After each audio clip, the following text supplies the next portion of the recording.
Buen día, ¿cómo están todos? Buen mediodía, ya 12:20 pasadas, 12:27 marca mi reloj.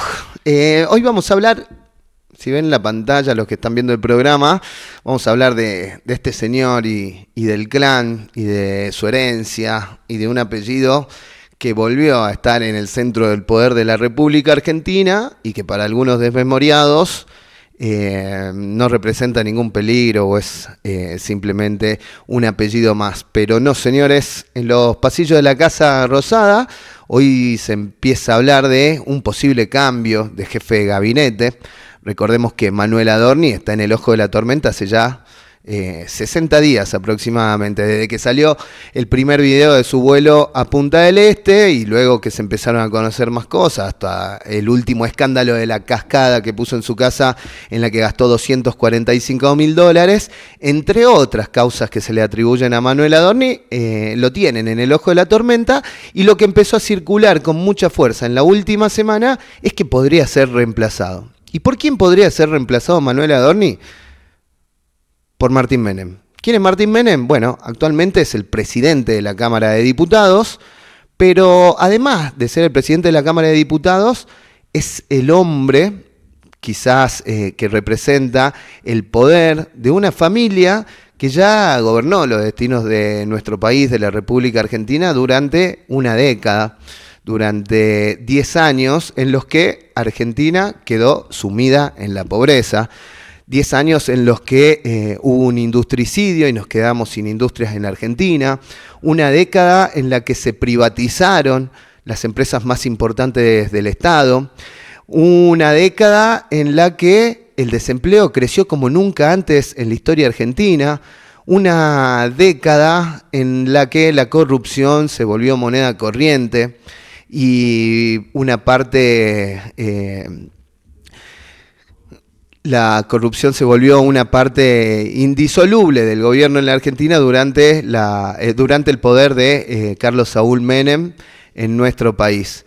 Entonces, uno se pregunta, ¿no?, si el remedio de cambiarlo al vocero presidencial, a Manuel Adorni y jefe de gabinete, por Martín Menem, ¿es un remedio o es peor que la enfermedad, no?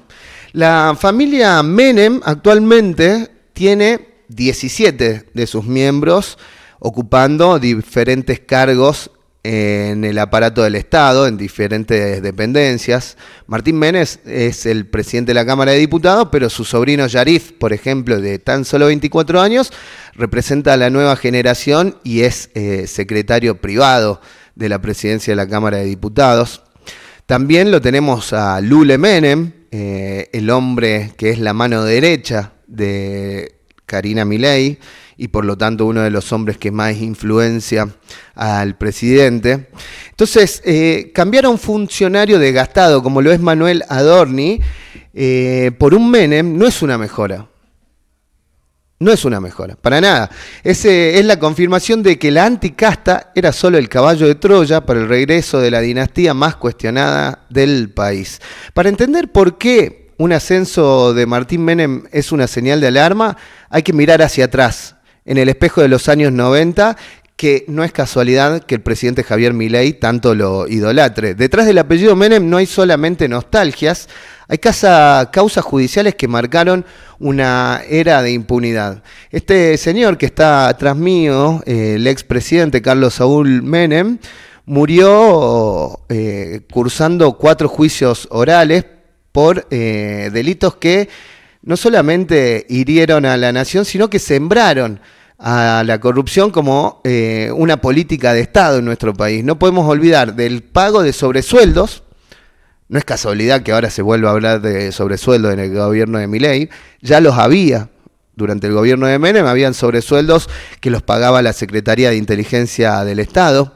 No nos podemos olvidar de la venta ilegal de armas a Croacia y a Ecuador, que incluyó, para borrar los rastros de esta operación fraudulenta, la voladura de una ciudad entera, de Río Tercero, en Córdoba, que dejó más de una decena de muertos y una ciudad en ruinas. Y así cada una de las privatizaciones empezó a tener, durante la etapa de Menem, algún que otro hecho de corrupción escandaloso para nuestro país. Actualmente hay 17, como les decía, Menem en el poder para una sola caja. Ya son, además de Martín Menem, Federico Yarif, su sobrino de 24 años, su prima Amalia, su padre Eduardo como consejero en la sombra y su primo Lule Menem, como lo decíamos, mano derecha de Karina Milei. ¿En dónde están los Menem en el gobierno? Bueno, están ramificados porque son bastante inteligentes para cubrir espacios, porque conocen muy bien cómo funciona el Estado. Están en las terminales de recaudación, que no es cosa menor, están en la aduana, a través del ARCA, con Jorge Horacio y Lara Menem, hasta en el PAMI de La Rioja, donde está Amado Menem. Mientras el gobierno ajusta el cinturón de los jubilados, el clan de los Menem cada vez se expande más por el Estado. Además, ya hay causas de corrupción que involucran a la nueva generación de los Menem en el gobierno. Por ejemplo, ¿se acuerdan los audios del escándalo de la Agencia Nacional de Discapacidad en el que Diego Españolo, un íntimo amigo de Milei y el que estaba a cargo de esa agencia, denunciaba que los Menem junto a Karina Milei se llevaban comisiones? Lo mismo pasó también con los retornos a la droguería suizo-argentina, lo mismo ocurrió con la obra social Osprera. Además, en el medio de todo esto, algo que salió publicado, que no es ni secreto, es que los hermanos Menem tienen una empresa de seguridad que se llama Tech Security, y esta empresa de seguridad, curiosamente, ganó la licitación para ser la proveedora del servicio en el Banco Central de la República Argentina. Se llevaron los Menem, en este caso Martín Menem y sus hermanos, los dueños de esta empresa, un contrato de más de 4.000 millones de pesos, ¿no? Si Martín Menem llega a la jefatura de gabinete, el círculo se habrá cerrado. Argentina habrá pasado de la promesa de destruir la casta, que es la bandera que había puesto en alto el presidente Javier Milei, de haber sido los denunciadores de la casta, va a ser una versión nueva de la casta, por la familia más casta que hay en la Argentina, que son los Menem, ¿no? Una familia que se apropió del Estado durante una década y que dejó a la Argentina sumida en el peor momento de su historia y que la dejó gravemente condicionada para lo que después sería el estallido social del 2000 y 2001.